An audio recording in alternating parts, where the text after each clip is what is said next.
Boa noite, meu aluno do curso tecnológico de processos gerenciais. Como a gente viu anteriormente, as ONGs, que no caso é só um termo utilizado para o terceiro setor, que a gente sabe que no terceiro setor a gente encontra lá os sindicatos, as associações, as fundações, as entidades filantrópicas no geral, as entidades religiosas, tudo isso está dentro do terceiro setor.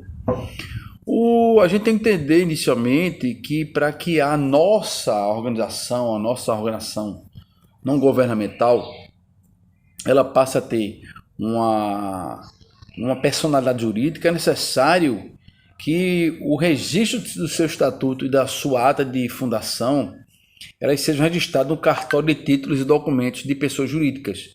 Só que a gente encontra várias pessoas fazendo trabalhos voluntários e dizem que essa instituição que é uma ONG, mas se ela não tiver a personalidade dela jurídica, ela não tiver sido registrada em cartório, ela existe de fato, porém não existe direito. Então você pode ter investido 2, 3, 4 anos da sua vida fazendo um trabalho lindo em determinada comunidade.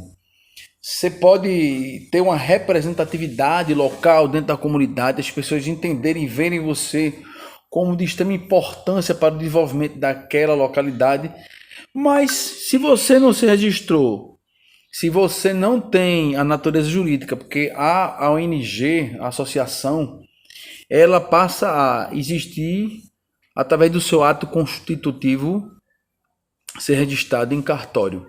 E se você não tem, não adianta você correr atrás, você pode até conseguir captar algum tipo de subvenção, mas uma subvenção de peso maior, muitas empresas elas doam, mas elas doam já na iminência de conseguirem pegar parte dessa verba que foi doada e deduzir de imposto de renda.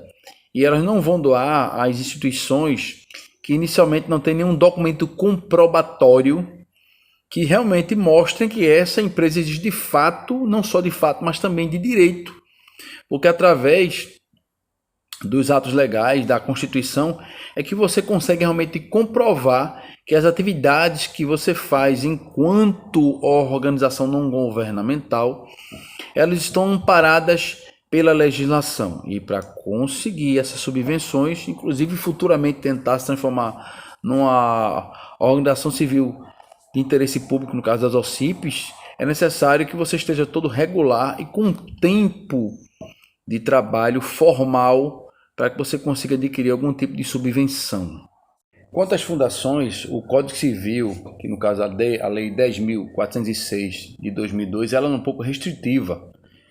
Ela inicialmente começou a vigorar a partir de 2003 e também ela definiu que todas as fundações somente poderiam constituir-se para fins religiosos, morais, culturais ou de assistência. Agora tem um detalhe, no entanto, tal restrição ela só vigorou até 2015. Com a alteração do Código Civil, que foi promovida pela Lei 13.151, e aí a partir de agosto de 2015, ocorreu uma ampliação significativa dessa finalidade previstas para a constituição dessas novas fundações. E aí começaram a englobar a questão da ciência social, a questão da cultura, defesa e conservação do patrimônio histórico e artístico. Houve a possibilidade da questão da educação, da saúde, da segurança alimentar e nutricional, a defesa e preservação e conservação do meio ambiente e a promoção do desenvolvimento sustentável, a questão da pesquisa científica, o desenvolvimento de tecnologias alternativas, a modernização de sistemas de gestão, produção e divulgação de informações e conhecimentos técnicos científicos, também com relação à promoção da ética, cidadania, democracia e dos direitos humanos, atividades religiosas. Essas fundações, elas podem ser constituídas, seja por indivíduos, seja por empresas, ou até mesmo pelo próprio poder público. Aí onde nesse último caso do poder público, a gente tem as fundações públicas. A gente sabe que tem várias fundações públicas que são conduzidas pelo poder público, e elas não são pertencentes ao terceiro setor. Essas fundações públicas, elas pertencem ao primeiro setor, porque estão vinculadas ao poder público. É importante que exista, obviamente, uma declaração de vontade bem clara com relação ao instituidor para se pensar na constituição da fundação. E aí deve ser especificado quais são os bens que serão destinados para formar o patrimônio e os seus fins inicialmente. Esse patrimônio ele precisa ser suficiente para garantir que essa fundação ela cumpra as suas finalidades. A fundação é a instituição que se forma pela destinação de um patrimônio para servir um fim específico de utilidade pública ou atuar em benefício à sociedade. Ele vai se caracterizar por seus fins de caridade ou beneficente, pesquisa, educação, como foi dito anteriormente.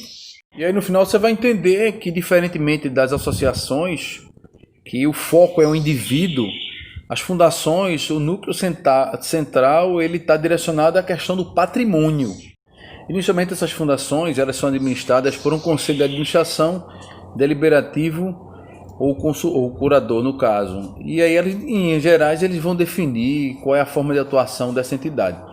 Também é gerenciado por uma diretoria executiva ou no caso uma superintendência que seria o órgão executor e também um conselho fiscal que vai realizar o acompanhamento das contas e das atividades.